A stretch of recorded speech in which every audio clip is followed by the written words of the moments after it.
Hi there, it's Claude Larson and I'm back in the studio. I just wanted to talk about composition one more time.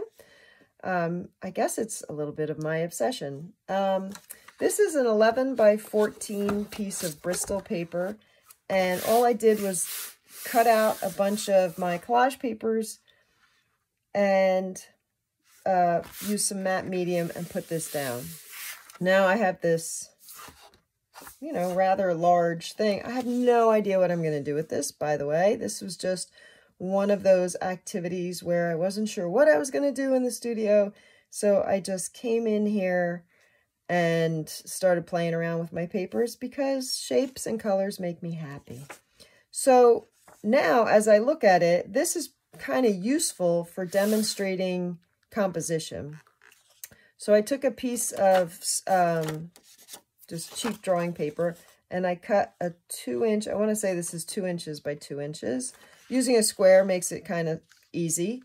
And I can mask off certain areas. Now this, if I look at it, it's split right down the middle, right? And even though there's some contrast, there's, you know, a textured area versus a flat area, I think, in my opinion, moving it in either direction makes this more interesting. This, where everything's equal, or both sides are equal, it's okay. But if I make it like this, all of a sudden now, oh, am I talking about a landscape? You're like, what's happening here? This, to me, is more interesting than split down the middle. And again, this is subjective. It's your opinion, obviously, right? I could also move it over so that there's something interesting on one side. I could change it so that there's more shape starting to appear. Let's move to another area. Right now, all of a sudden, I start looking at composition as really changing the areas so that there is a variety of size, because variety starts to be key here. A little bit of red with a whole lot of gray. A little bit of red. Oh, now it's a little more interesting. I've added some yellow. I've got some, you know, I could do this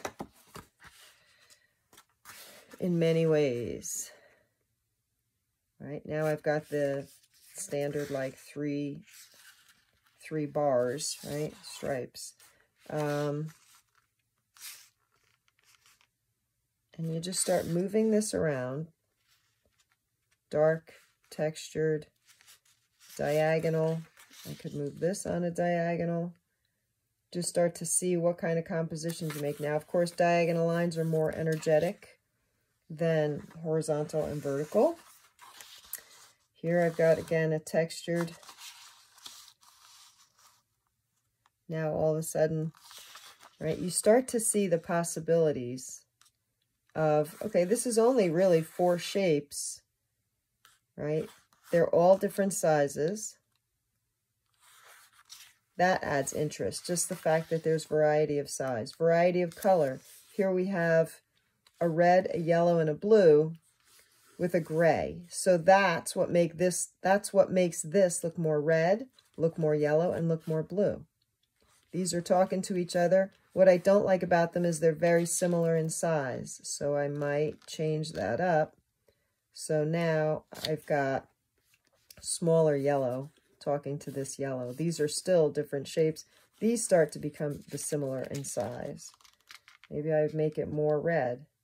Just have this hint of yellow, right? And just changing the size that little bit actually makes a piece more interesting, in my opinion.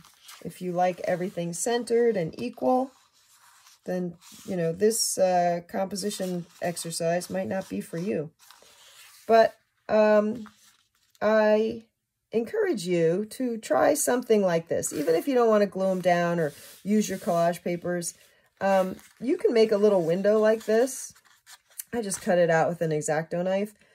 And you can look at your junk mail and just start looking at the compositions that are in it. And you know, magazine photographs or, you know, newspaper photographs, and just start checking out what's different about them and what's interesting about them. And even if you block it out as shapes, you start to see that what makes a more interesting image or what makes a more interesting composition is variety. So just something to play with. I hope you'll have fun with it. Thanks for checking it out.